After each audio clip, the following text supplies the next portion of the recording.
Jay's Fit Down, a football podcast. I'm your host, Jay, and today I'm here with Cade Tjomsland over at NFL Study Hall podcast. Glad to have him back on, to talk some Texans football, and that's going to be interesting. Pretty good offseason so far. So, Cade, thank you for coming on, and let's jump into it. For sure, brother. Let's do it. Yeah, so speaking of, like I said, the Texans, man, not a good year. You guys end up with the second overall pick. Everybody in the world thinks they're going to take Bryce Young in the draft. But before we get to that, talk about, free agency so far and the offseason moves. Obviously, D'Amico Ryan's coming in and the other moves you guys have made. Talk about that.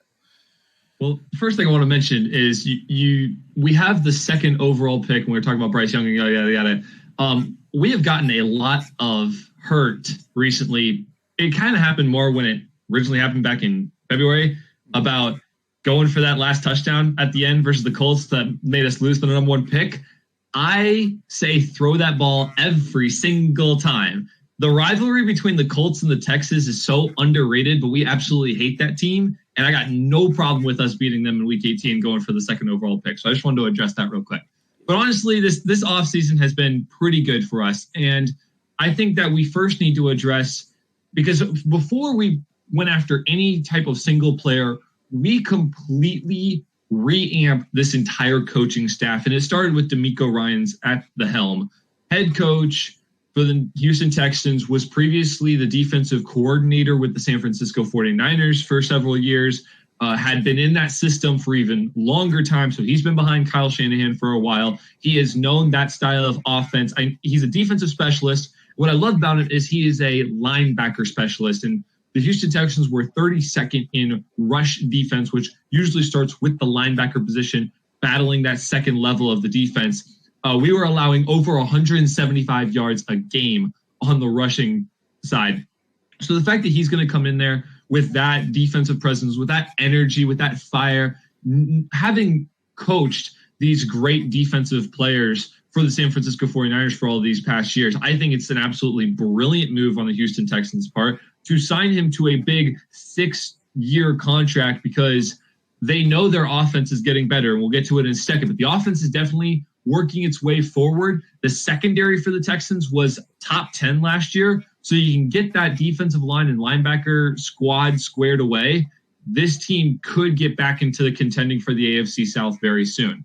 But like I said, the whole coaching staff is redone. Offensive coordinator Bobby Slowick is there. Matt Burke is the defensive coordinator now. And so you've got the whole crew. Like, I was looking at at the coaching staff online. It's completely new. There's only a few people who are still there, which I absolutely love. It is a whole culture shift for the Houston Texans right now. And Dameon Pierce was saying like a month ago that he has loved the energy coming from Coach Ryan's so far this year. And if they can get a great draft class like they did last year, this has huge potential in a lot sooner of a timetable than I thought. I was still looking at 3 years ahead of time. We could be looking at a 6-win team this year, if not an 8 or 9 win team next year. But moving on to the specific players for the Houston Texans, it all started when we re-signed Laremy Tunsil. Now, if you know me, I have been a Laremy Tunsil hater ever since he came onto the Houston Texans. Wow. When he first got to this team, the year after, he was the most penalized player in the NFL and gave us multiple costly false starts and other ridiculous penalties that kind of hurt us in crunch time. And then we were still one of the worst offensive lines in the NFL. We kind of still are. So I didn't really feel like his presence or his leadership helped at all. He's very money happy. We just signed him to the largest offensive tackle contract in NFL history, which I don't really think he deserved. Just given now, last year, I will say he did prove himself last year a little bit when he played the entire season, only allowed 1 sack as the offensive tackle. So he did better last year, but just his history of being good but not great and not really helping the other guys on the line, I didn't really think he deserved it. Now, the fact that we keep him is good, yes. Did we oversign him? Absolutely. But I'll get to the offensive line in a second. There are definitely still some holes there. But when we go into like new players that come onto this team, Robert Woods, wide receiver from the Tennessee Titans, had a pretty mediocre year. I forget, he might have even gotten hurt last year, something like that. It was just nothing good was happening in Tennessee. We all know that. But this man just won a Super Bowl, I think the previous year, with the Los Angeles Rams. So the man's got potential. We all know this guy is a number 1, number 2 wide receiver. He should come in there just fine. It replaces Brandon Cooks, who we lost, who I'm not honestly too upset about. The man wanted out of there. We let him go. And we got, honestly, I think we got like a 3rd-round pick for him, or a 5th-round pick, something like that. I didn't feel like the trade was super fair, especially since the Dallas Cowboys are desperate for wide receivers right now. So Robert Woods, right? And we all knew that the Houston Texans coming into this offseason needed weapons because we were going to lose Brandon Cooks. The next guy up was like Nico Collins, who, respect to Nico Collins, actually had a pretty solid year this year, but not a number 1 wide receiver. So you bring in Brandon Cooks. Next biggest thing is Dalton Schultz as the tight end, who is absolutely incredible for this offense. The tight end spot is something that has been very sneaky for the Houston Texans as of lately.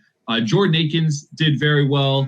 We've had some other guys come in and rotate through that position, but no one has really been able to staple themselves as a primary target for the quarterback. That's Dalton Schultz. This man was very good for the Dallas Cowboys, and he should be able to come in there and really just ease the pressure off of whatever new quarterback we should come in through the draft. Other big signings for the Houston Texans were Jimmy Ward to even continue to boost that secondary, Sheldon Rankins from the New York Jets, who's going to finally help that interior defensive line, and then finally Shaq Mason, the right guard coming out of the Tampa Bay Buccaneers, who he's replacing AJ Cann, and it's a little bit of an upgrade, not much. I still think they need some other big name. And it's going to be impeccable for them to get that, because if you look currently at the depth chart for the Houston Texans, Titus Howard, who is our other young offensive tackle, is currently listed at the left guard position and the left tackle position, and the right tackle position, something like that. So we definitely need someone to come in there. All the draft boards I've been seeing have the Texans drafting their first offensive lineman in the 2nd round. So it really shouldn't be too bad of a player, and he'll be able to protect our quarterback very well. So I honestly have been so far pleased with what the Houston Texans have done. I was hoping they went after a little bit of a bigger star because they have plenty of cap space this year. Oh, the other one I forgot to mention, Devin Singletary to back up Dameon Pierce, make that a 2-headed monster backfield, I think is also impeccable. Dalton Schultz and Devin Singletary came in the same day, and that was an amazing time last week. They both came in. So huge stuff there. And so, yeah, I really have liked what they've been doing. I'm really hoping they go after some available guy on the defensive interior pretty soon. There's not too many left. Teams have done an excellent job keeping who they don't want to lose. But we still have cap space left, and we'll see what we can do with it. Absolutely, man. Yeah. And you mentioned, it's going to be interesting. I like what they're doing, too. I like that they're addressing the offense, which is something that they needed to do, adding some weapons. And you bring in Dalton Schultz, who's a great red zone presence. He was in Dallas. He was a very favorable target for Dak Prescott down there when they did reach the red zone. He was pretty reliable, too, for the most part. He's had pretty good numbers his first couple years in the NFL. So I'm surprised they didn't keep him around. But, hey, he goes to the Texans just across, the state. So keep him in the state of Texas. But moving on to the draft, man, who is your favorite prospect this year coming out, just overall? That is not Bryce Young, but we'll get to him too. But I was about to say, when you told me we were going to do this conversation without Bryce Young, I felt like my hands were tied behind my back because that has been my go-to guy forever. We'll get to him in a second. All right. So for me, this isn't even close of a question. It's CJ Stroud.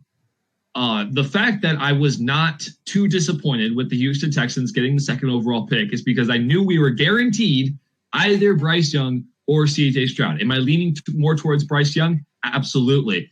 But CJ Stroud is nothing to sneeze at, man. The man went for 36, almost 3,700 yards in 13 games last year, 41 touchdowns, and 177 rating. Now, rating in college is a little bit different than rating in the pro, but that's still unbelievable numbers, right?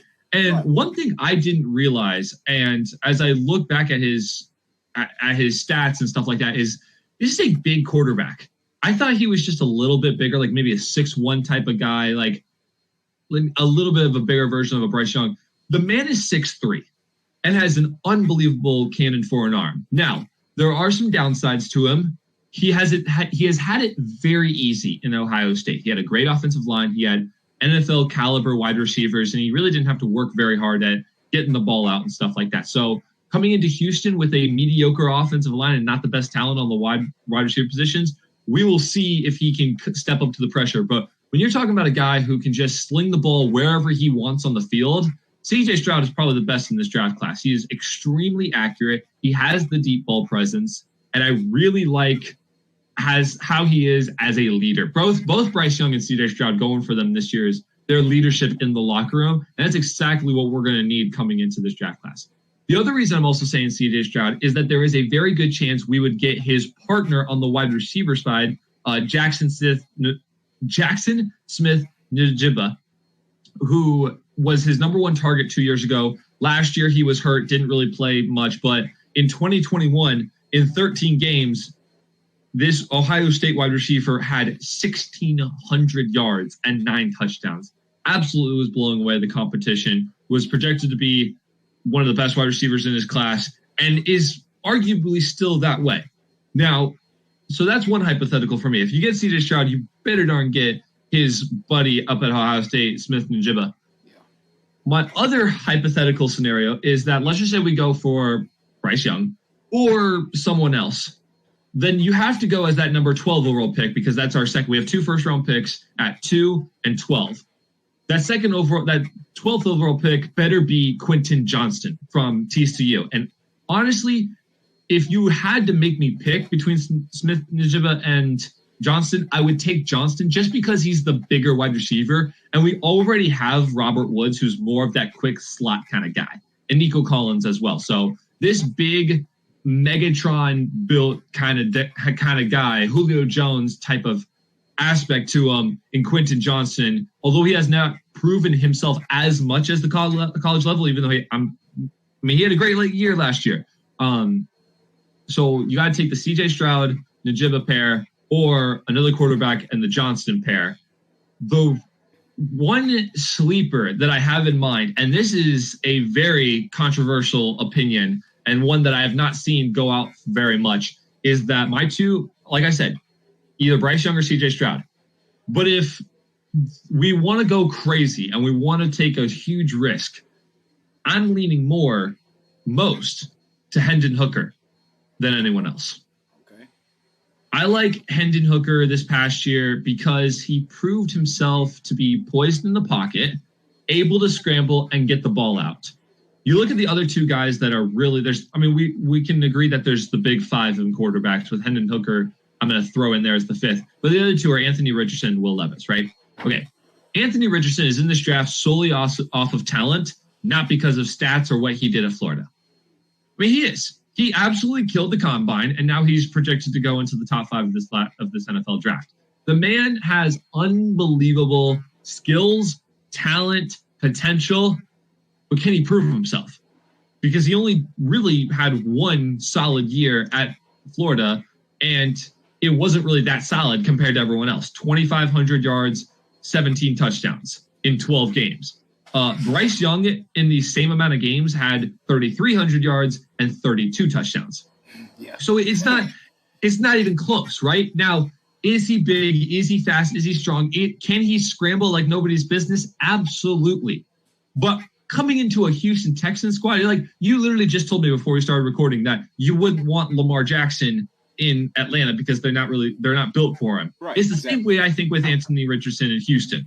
We are not built for this type of quarterback, right? So don't want him. Will Levis, got to be the most overrated quarterback in this draft. Yes, he's got the strongest arm. Yes, he's had a terrible team when he was in Kentucky.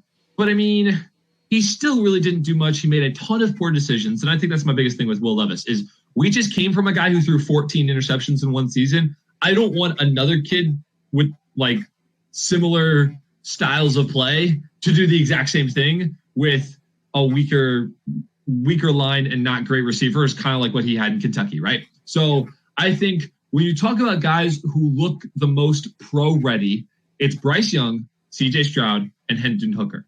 So, but I mean, Hendon Hooker to me is out of the question because I'm the number 2 overall pick. I'm taking Bryce Young or CJ Stroud. That is a guarantee. I'm not going to say it's a guarantee because we've done crazier things in the past. Yeah. But if I'm the front office right now, I'm just looking at CJ Stroud, Bryce Young, Smith-Njigba, and Quentin Johnson. And then we have the first overall pick in the second round. And that, to me, has to be an offensive lineman to boost those three up. And then you can go for something on the defensive side. But that's currently my strategy for the Houston Texans. Yeah, I think it's a good strategy. You laid it out pretty good, man. Obviously, address the quarterback position, then the receiver position. Smith-Njigba, Quentin Johnson. I like, not many people, like you said, he's a name that is not getting brought up enough. I think he's a very talented receiver. He's got that big frame, and again, like you said, not too much, you don't have really a lot of tape to go off of him, except for last year, which was a great year. They went to the national championship. So I want to see how he does in the NFL. I think the Texans, you guys are trending. You're trending, in the right direction. I like what they're doing. And DeMeco Ryans, I think, is the guy to lead that team forward as an organization. No, we took a lot of heat for hiring and firing two coaches in back-to-back years, with the last one being Lovie Smith. But honestly, you knew they weren't going to stay that long, man. They were set up for failure. Now, was it a bad look? Yes, but I didn't want Lovie Smith as my longtime coach. I thought the guy's name who was before Lovie Smith escapes me right now. He was the guy from the Baltimore Ravens who was there for 1 year as a first-time head coach. But he was fun to have, but we kind of knew he wasn't the long-term guy. Lovie Smith is kind of past his prime, I think, of his coaching career. So I didn't think he was the guy. You got DeMeco Ryans right here, right? He is literally the next Robert Saleh when it comes because he literally came from the defensive coordinator position of the 49ers, right? I remember when Robert Saleh was up for the market and I was screaming for the Houston Texans to pick him up because we needed someone fiery. We needed someone to help out this defense. Now we finally got the guy, and he's got a secondary to go off of. So I'm absolutely stoked about DeMeco Ryans leading the squad, and he's from Houston too, so he's got some heart to the team as well. Yeah, and he did play with the Texans in his NFL career, and pretty good too. So there's the Texans. We're moving on to our next segment here. Now this came out, I believe it was yesterday. The NFL is considering a proposal for teams to play 2 Thursday night football games, throughout the season. A lot of players did not like this. Patrick Mahomes even tweeted about it. It's seriously, dude? No, that's not. So what are your thoughts on that, man? Do you think the league should adopt that rule change? Now, I didn't get to look at that rule specifically. Is it you get to play 2 Thursday night games throughout the season, or there's going to be 2 games per Thursday? No, teams like playing 2 Thursday night games throughout the season. So 2 of their games will be on Thursday night instead of just that one. Yeah. You know what? Okay, so there's 2 sides you can do this, right? There's the fan side who loves watching football, and then there's the guy who cares about the players, right? So when you have multiple Thursday night games, and I completely understand where Patrick Mahomes is coming about, right? It's late nights. It's traveling a lot more than you want to. It's being away from your family a little bit more than you would like to, right? But as a fan, Thursday night footballs in 2022 was the joke of sports. Yeah.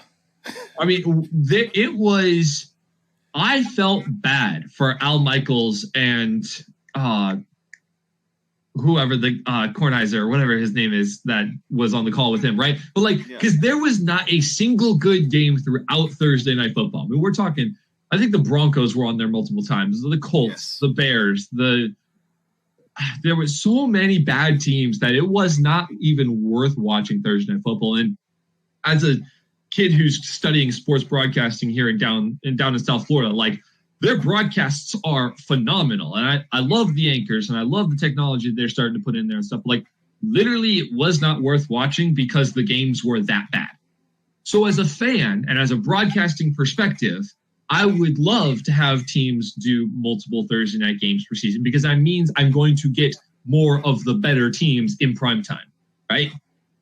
Yeah. So they're going to have to go through the logistics of everything and with scheduling and whatnot, but it's basically, are you going to care about more of the players? Because I don't necessarily think they need to. I think this idea came out solely because of the bad games that were played on Thursday Night Football. If you schedule it better, this won't happen. But at the same time, I honestly thought the schedule was pretty good. No one knew the Broncos were going to stink. No one knew the Colts were going to stink. No one knew that a lot of these other teams were just going to fall apart. I mean, one of the better games this year was the Eagles versus the Texans.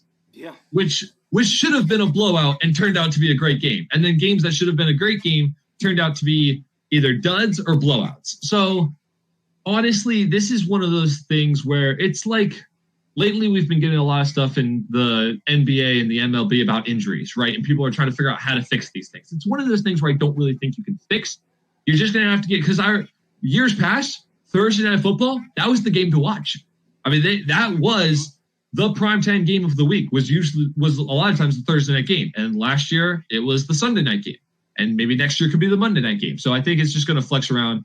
If you're doing it solely for the content, then don't do it. If you think it's going to genuinely help players, which I don't think it does, I genuinely just don't think there's the need. Yeah, so like you said, it's two sides to it, right? From a football fan's perspective again, and then, in an analyst perspective, yeah, we that would be good for us, and it's more football. Then for the NFL, it's more money, it's more revenue. Well, depending on who's playing in the games. But yeah, I just thought that was pretty interesting. When I saw that, I'm like, 2 Thursday night games? That's, like I said, Patrick Mahomes already shot that down. He's like, dude, no, I don't want that. One is enough. Please. We need our bodies to, rest and not play 2 Thursday night football games, So that's. I definitely think it's different if it was like 2 Sunday night games or 2 Monday night games or something like that, because that keeps your body on a weekly pace. To throw in that Thursday night game too many times, it's like you don't have time to heal, genuinely, right? So I can completely understand where Patrick Mahomes is coming from. And again, I don't think you need it. I think that it would solely be the money grab. And I mean, obviously all of us were complaining about Thursday night games last year, but how unlucky did we get, essentially? The complete reversal could happen next year. Yeah, it could. You never know. So it's something to definitely keep an eye on. Like you said, we didn't know these teams were going to be so bad this past season with the Broncos, the Colts. So hopefully, next year it'll be much, much better. Now, real quick, did you like them switching it over to Amazon Prime? What did you think about that? How do you think that went in the first year? As an Amazon Prime user already, I thought it was great because I didn't have to try to find some cable network or something like that. I could just flip open my account, and I thought it was fantastic. And again, I'm not in that realm of this business where I know how it helped, how it didn't help. I know Amazon probably made a gazillion off of it, because one thing that we don't understand, I forget what the specific stat is, but over the past 50 years, 10 years, you look at the top 10 big television events, networks, what you want to call it. 7 of the top 10 are sports. Sports dominates any other form of entertainment. So for Amazon to go after the NFL was a brilliant move on their part. And so I guarantee you their numbers exploded just for people to be able to watch football, because they've been trying to get into their own originals and movies and stuff like that, right? Yeah. I guarantee you that 1 year of Thursday Night Football did as good as any of those other shows. Yeah. Hey, I'm there with you, man. I agree. I think it was a great move on their part, and the NFL making that partnership happen and, making that switch over. So, yeah, we'll see how it continues to go. Last thing here, man, for the podcast is, who is your number one player to watch going into 2023 from any team? Just somebody that you're keeping an eye on that you think has got to have that breakout year, or you think they're going to have a breakout year? You know, a flood of players automatically come to my head. The first one, you have to pick Aaron Rodgers. You just have to, like, because this could be huge for the New York Jets, or it could be an Aaron Rodgers flop to end his career, right? The hype coming around Aaron Rodgers, and I'm on that train. I'm on that bandwagon for the New York Jets. We talked about it last time I was on this show. Yeah. But it all revolves around Aaron Rodgers. Every eye of the entire sports world will be eyeing Aaron Rodgers to see if he can come in and make something happen for this New York Jets team that is primed to do something well this year. So I'd have to say Aaron Rodgers. Now, to go with some more people that maybe aren't immediately off the top of your head, my next thought is Josh Allen. Okay, Josh Allen has had a history recently of getting to the playoffs and not being able to perform. He just lost Devin Singletary, so we assume they're going to get some kind of running back either in the draft or in the offseason, or maybe they just run with James Cook. They have the same core of receivers. Their defense is getting shifted around a little bit, but they were able to keep the core group. But at some point, you expect Josh Allen to make that next step because Patrick Mahomes has already done it multiple times. Joe Burrow has done it. Jalen Hurts has done it. When is Josh Allen going to do it? And so he's one player that not necessarily in the regular season, because I know he's going to dominate that portion, but is he going to be able to keep up that momentum and into the playoffs? Next guy I think of is Saquon Barkley. Now, he was not very happy, I could imagine, with getting only the franchise tag and not getting a long-term deal. So can he stay healthy and put up another amazing season in order to get his bag in 2024? Because I was someone who said that the franchise tag should have gone on Daniel Jones and then long-term contract should be to Saquon Barkley. So now Barkley's got to step up again in order to get his money in 2024. So that's another person I think of. Honestly, a healthy Tua Tagovailoa is another guy to consider, because that Dolphins team was riding high, made the playoffs. Tua went down, this team started losing. So can Tua bring up the same amount of competitiveness in his next year? You go to the NFC side of things. Not necessarily a player that I'm super interested in, but Brian Flores as the defensive coordinator for the Minnesota Vikings.